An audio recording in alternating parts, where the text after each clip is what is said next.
right, so let's talk about now, like, we're going to go from working from, like, once we've got access to the shoulder, how do we build ourselves up into the seated position? So basically, I kind of alluded to this in the close guard one, but when I'm lying on my back, I'm not going to finish a good shoulder crunch or cutting armbar. I need a gap between his arm and myself. So I mean, for now, a cutting armbar could work, but it's better actually if I sit up and create this gap that I can pull into. This is a much tighter position, and we want to look towards getting to this. Right. So first off, what am I gripping? Am I gripping just the arm? Right? Am I gripping the head and the arm, or am I gripping under both arms? This really, like, all of these are actually good, and it depends where your opponent lands. Okay, if two hands land above me, it's actually kind of awkward trying to come through and get one, and see where his head is. He'll probably actually, like, I'm kind of out of position. Yeah, he can cause some issues for me.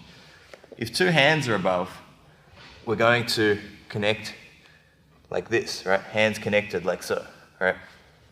If the head's close, maybe he's got like one hand posted, the other one's out here, then I'll connect just the head and the arm. If the head's away, right, then I'll connect just to the arm. So any of these are a good option, but it depends which one's, like, pretty much just like which is in front of you, right? This is the easiest thing to get, good.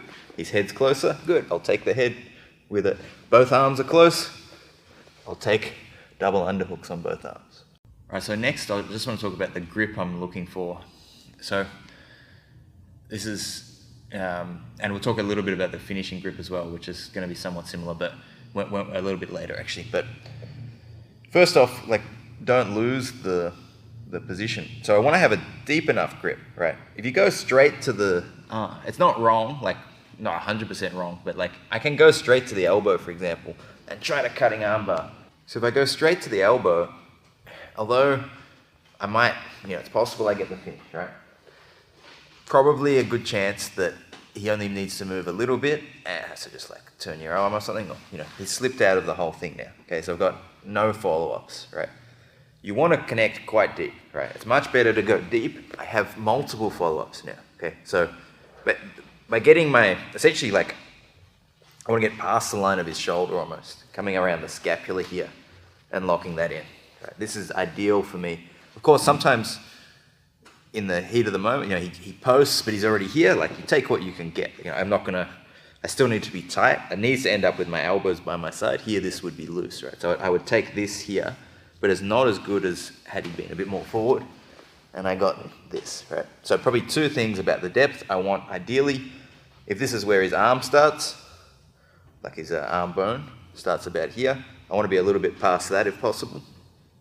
At least when I start to cinch up my grip and pull back.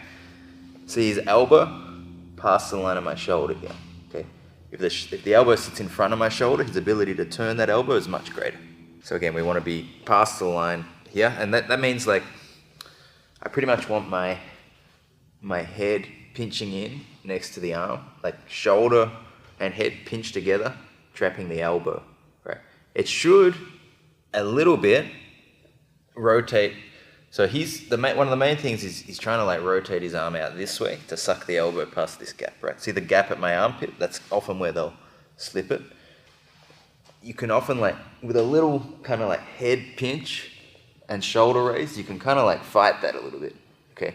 So I'm pinching like this. So a classic thing I think people do, which I'd say is wrong, is like, if it's here, there's a lot of room to turn your arm and free that. Okay, I don't want it out near my elbow, like this with a shoulder crunch. I'm going to start thinking about choi bar here instead. Okay, I'm not going to think about shoulder crunch, right? Or if I had it here, I would try to quite quickly shrug that and get it on my shoulder. Okay, bring your hand in deep. There should be no gaps, so I don't want to be like this. My hand's going to go flush against, like, lined up. My whole arm, I should say, is lined up with the arm. So it's very hard to roll that in, right? You see that? There's a gap. He can roll out of this, right? I want to be rolling that in by coming underneath, right, and connecting here, underneath and connecting here. Notice at all times I'm not got a gap here. So when you connect your hands, it's not, usually if you're actually hand to hand, there's too big a gaps. I want, like, closer hand positioning to remove those gaps, right, here or here, right? All right, so now what's my right hand doing? I'll just talk about for the head grip and for just the shoulder grip. It's really actually trying to pull, again, this space is where he's going to free that elbow from. If he's got a little bit of room to maneuver in here, then he can suck that free. So this second hand's really mostly actually chopping in to pull and put more, see, it's putting more tension this way, closing his head towards the arm. So when he tries to move that arm, it's a lot more stuck. He can't circle out here. When he can move that head away a little bit, or there's a bit of space, he can move it more.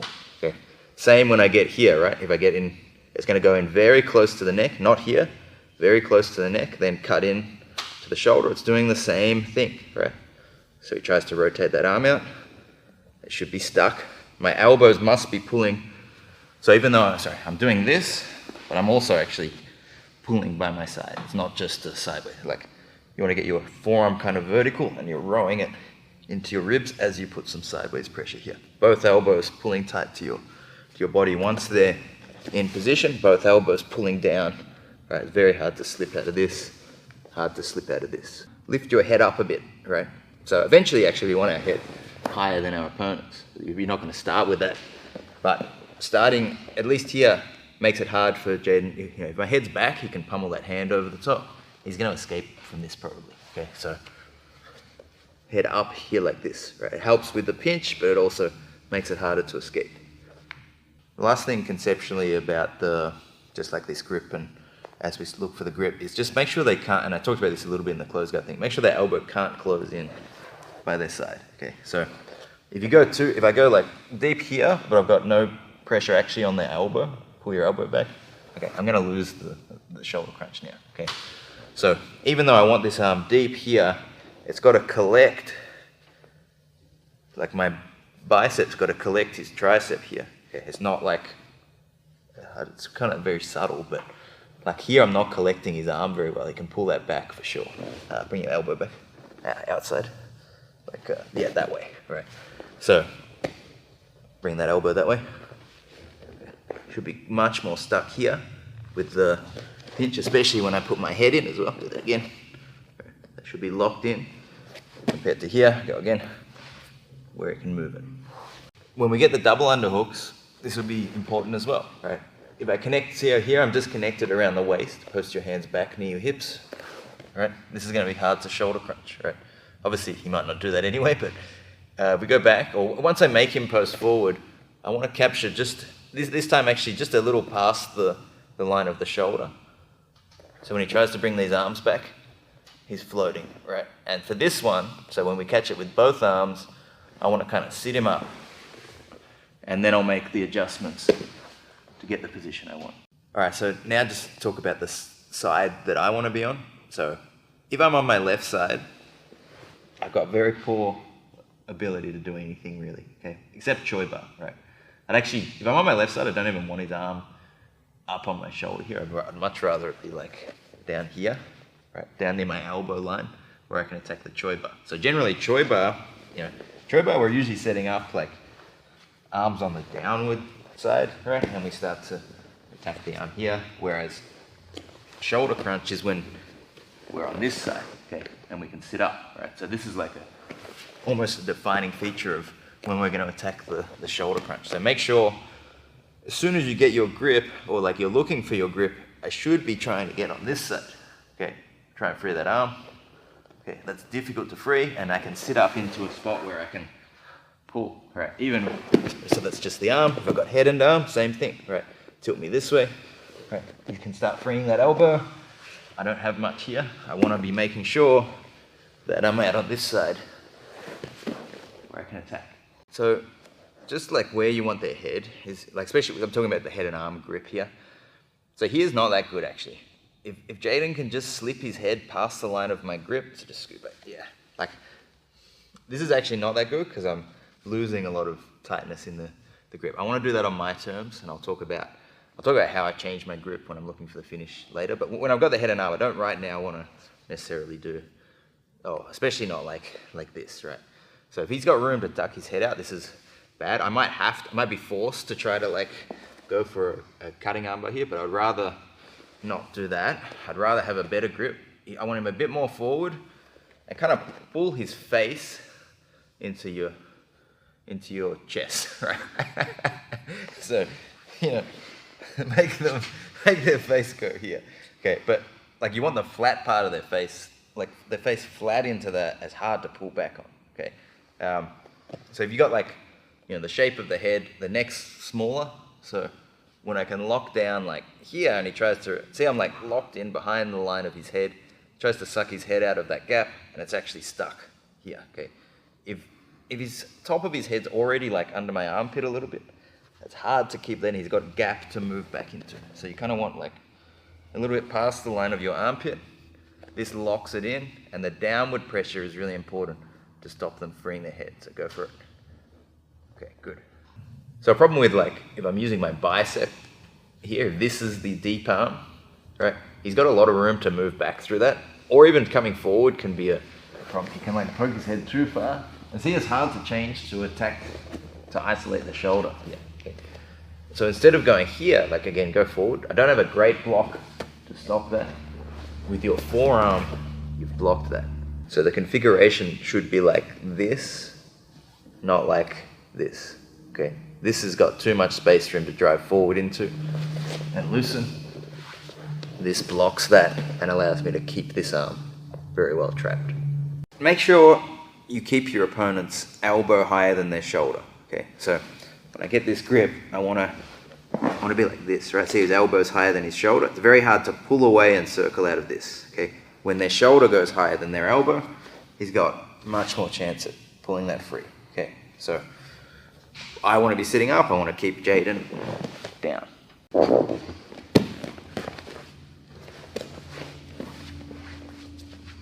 All right, so now I want to talk about sitting your opponent up, getting to the shoulder crunch position. So we're here flat, right? And I want to get up to the shoulder crunch.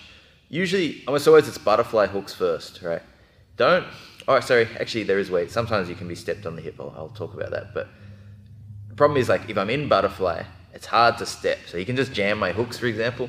I can't step, right?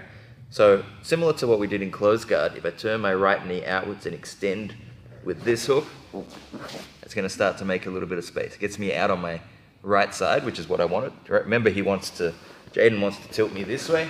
So if I'm using my right hook here, I'm moving my hips out to the side I want. Right? Once we're there, we can start stepping. Right? This keeps him. When you step, so I've kind of stretched the hook out a bit. I bring your knee in close again. So like just by moving, it creates like, and I kind of then like move my upper body away a little bit. It drags him away from his knees, away from his chest. Again, we go back to where we started. His knees are close to his chest. It's all jammed up. I move out here and I move my upper body away. Okay, and he's starting to move open. All right, this gives me space to step. Okay, when I step, if you look here, it could be up on the hip. I don't love like right on the hip because it bring your knee forward still. All right, you can still step up, right? If we go back, a little bit on the thigh, like this, step up. It can only be backwards, right? Or even better, if I've got some pressure, I can actually start to collapse him where he can't step at all. This is kind of ideal, right? Where you've actually like hooked the outside of your foot on their thigh. He tries to step up, it's blocked, right? This is really good, okay? Not just like here, step over it now. I want to be like a little bit to the outside, like so. If you can get this, this is excellent. On the other side, your knee blocks them from moving this way, but it can't at first. Here, my knee's facing out, so walk to your right, Jaden. You might be able to walk that way. My knee's not doing anything. Go back. When I use that right hook to turn me, now this knee's a block, right? Walk to your right. Can you see my left knee keeps him from doing that? And then when I step, I can stretch this out too. And it's really hard for him to walk now. Often, as we're stretching, we sit up at the same time. So instead of just going like this, right? You get two hooks. Instead of doing that and moving your hips out, use that action to sit up. Sometimes the fact that I'm pushing him backwards a bit as I stretch, sometimes lets him loosen. See, I'm loosening on the arm, right? Better if I like do this, right? Because that whole time I'm getting up and working to stretch and kick his base out if possible. keep in mind in this early phase as well, sometimes like when I've got the hooks before I've even stretched, he might step up on a leg, like use your right leg for example. Right, this is where you're going to have to change to a leg entanglement. Still a good outcome, would have been nice to get the submission, but you got to take what's available in front of you.